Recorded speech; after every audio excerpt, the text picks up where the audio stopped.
Welcome. In this video, I will show you what to do if the headphones that you connected to your Xiaomi G27Qi monitor have no sound.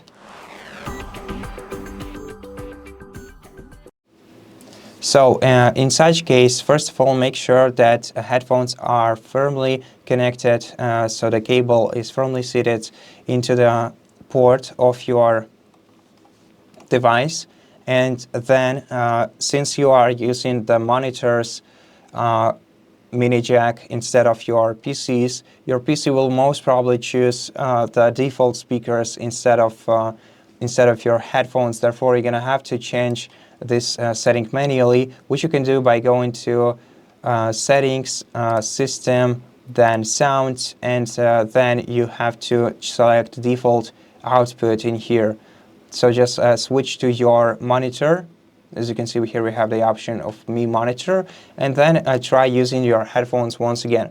If this doesn't help you, make sure that your monitor doesn't have its volumes, its sound volume muted. To do that, reach out for the joystick on the back side of your monitor, drag it to the right, and this way you will open the OSD settings. Now here you want to go to System, and then drag the joystick to the right, scroll down to Volume, click OK, and just move this leveler to the top.